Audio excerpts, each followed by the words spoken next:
Alright, so Palworld 1.0 has been out for a little bit now, and I wanted to do a base tour. Now, for context, this base is not new. This is not a 1.0 release build. This is something that I've had for many months prior. For the location, we are in Faybreak, and it's also not one base, it's actually three. One of the cool things about Palworlds is that if you actually take a couple bases and stick them near one another, you can actually maximize production as your pals will work while you're nearby. So yeah, this is the 3 base in 1 base. Starting off, we're going to go ahead and enter via the main hallway. This is just the in-between area for all of the bases, so I can kind of just come to these machines and look at all the various resources that are nearby without having to actually go inside of the base itself. For context, this one over here on the right is the mining base. This base primarily has blaze mutts, what are they called, Nocrons and Astragons. This is a setup here. You have one guy for lightning, some blaze mutts, some cryo guys. Whole base is pretty much dedicated just for the production of ores, ingots, and things of those natures. Go ahead and come up here. We have these cool little ancient technology machines which allow you to do any type of resource in the game, or at least the majority of them. Over on the other side is where we have all the mining operations over here. I think majority of it's coal at the moment because that's what I'm low on. And we have these cool little furnaces here. These are the newest ones in the game where it allows you to kind of craft every single ingot. So go ahead and just craft up some ore. And we'll see them eventually come over here and start smelting things. I really like the Nocrum Ignis. It's very nice. It's a much better pal for this type of thing because the other guy just had like planting, the regular version. So this guy actually does mining, which is very nice. We also have this nice little handy dandy bridge. Same deal, the machine here, so I can go and look at all the materials in the area. Go ahead and cross the bridge, and we move on over to the cake base. This is really for any sort of resource involving growing crops. So right at the start, we have these little, skill fruits. I don't really care too much about those because I have so many of them already, but if I need skill fruits, I can grow them here. And same thing as the mining resource over there, we have another one which allows us to do every single plant type. I primarily am doing berries and wheat and onions apparently, because I really just want cake. Cake is the most important thing in the endgame of Palworld because to go ahead and summarize the endgame of this game, you're basically taking cake and exchanging it for various materials. So cake is very important. Cake. I think I'm running low on. I actually have eggs. Never mind. What am I running low on? Flour? Flour. Okay. We'll make more of that later. And then we go ahead and come on over here to... Oh, let me actually show the pals in this base. This base is not quite set up yet. It's mainly just, some chickpeas, some lilines. I want to kind of upgrade to more of these guys, the sylvances, because these are very good for planting and growing, as well as more of these guys, the dandalords. Just gotta keep breeding them, which is something I'll get to a little bit more on in the video. Have staircases, we'll go up there a little bit later. But this over here is the main section of the base. This is where like everything gets done. Any crafting, any mining. Well, actually, no, I lied. Mining is over there. But any sort of crafting material typically goes over here. Just go ahead and like kind of, flex my wealth real quick. You guys need stone? I have plenty of... I have over 1 million stone. I think I'm chilling on stone. Some other things here. About 100,000 of the palladium fragments. 700k ore. I need quartz. Quartz and coal. That's what I need. But yeah, this is my main logistics hub. This is also where a lot of the food gets stored. Basically anything I make typically comes over here and gets stored here. A lot of salad, a lot of mozzarella cheeseburgers.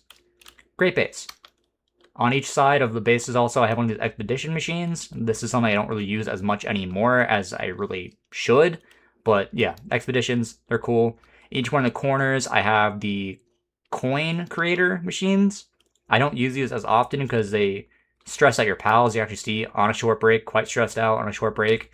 Yeah, and you actually see the sanity on that Celine right there is 28%. It's because of this machine. Like, this thing just causes their sanity to drop like crazy.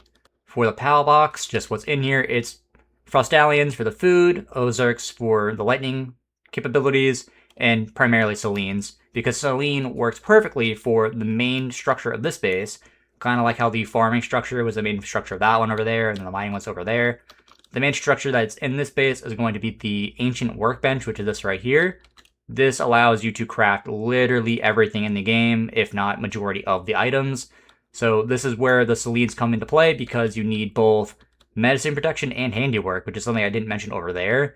The reason why we have Basigors and Blaze Mutts on that side is because the furnace over there requires cooling and kindling, and then over here it requires gathering and watering. So same deal as before for planting, but you know, have them over there. One thing I've kind of not shown yet is the final floor, which is up there. But instead of taking the laneway, we're gonna take the staircase. Down here on the first floor, and go and come up the stairs. Takes us to the second floor we were just at, and continue going up. More stairs. And this leads to the big open area of the incubation chamber.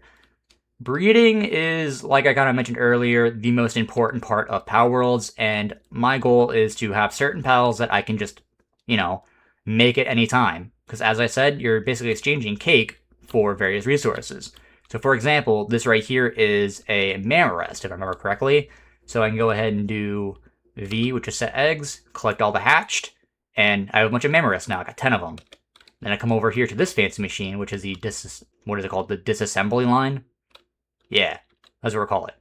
And then I just go ahead and find all those Mammorests and just... And like that, I turn 1 cake, or 10 cakes actually, into a bunch of Mammorest meat.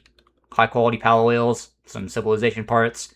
This is, like I said, the main thing with the endgame, is just breeding pals, butchering them for various resources. That's the endgame. That's just this one side of the base, and we can come on over here to the main base.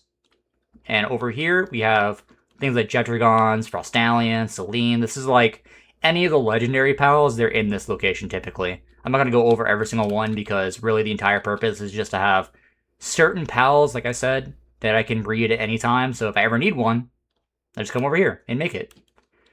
Yeah, it's basically the same thing on all 3 sides. What's over here is also over here as well. It's just one giant field. I plan to maybe make it better, you know, closing the walls a little bit, make this place a bit more pretty. It's just time consuming, and I wanted to make a video on my base now, so that way I can, I don't know, checkpoint my thoughts in progress. But obviously, we have one final floor, because one thing I haven't shown yet are any of the beds. There are no beds in this base. But that's for a very good reason, because they're all hidden. All the way up here. All of the beds are up here.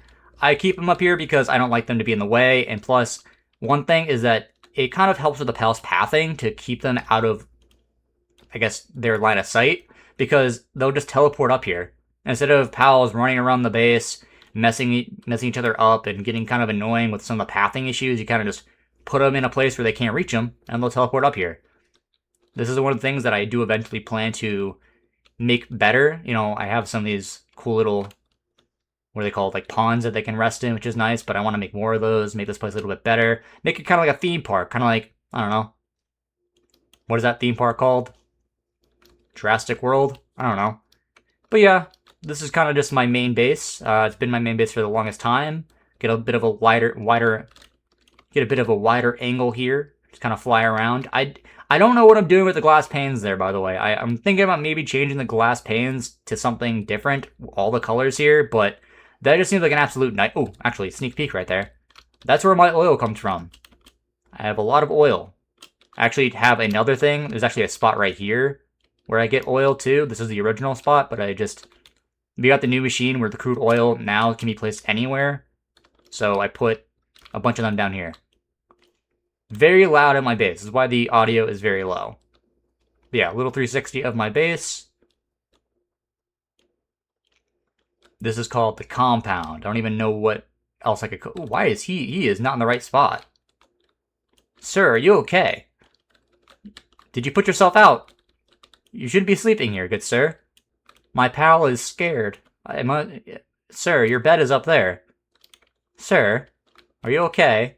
But yeah, this is my main base. I have other bases around my world. Like, I have a base over here, which, you know, used to let me get to this place a lot faster, but then they put a teleport location there with the newest update. I have another base. Let's see. This is the original oil extractor base, where there is 6 of them that you can place here if you did the double oil extractor glitch. 2 bases over here. This one right here is occupied by literally nothing right now. I'll probably dismantle this soon. This is the original cake base.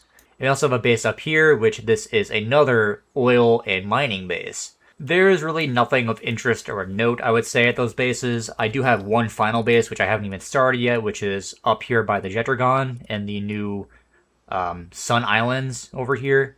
I haven't even done anything here. It's quite literally just a PAL box. I plan to make a base right in front of Jetragon. That way I can flaunt in his face all the time with my wealth. But yeah, that's the video. If you have any questions about Palworlds, I am absolutely open to answer them. This is probably one of my favorite games of all time. It's up there with the other game I play a lot of if you've known about my channel for some time. Yeah. Let me know your thoughts. Let me know your concerns. Let me know what you think of my base. If you have any suggestions for what I could do with my base. Also, I hope this helped some of you guys out. Maybe get your gears turning a bit on what type of base you can make. Because, you know, Palworld is a very expression-based game. You can do a lot of different things, and I feel like base building is probably my favorite part of this game.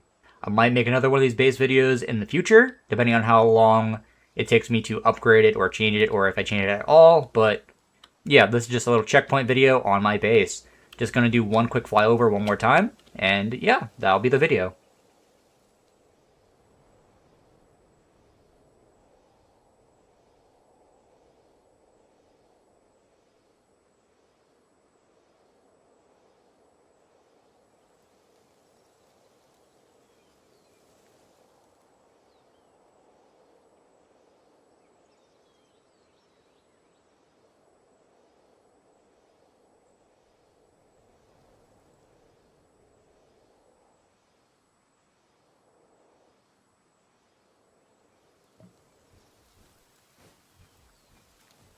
Snowman.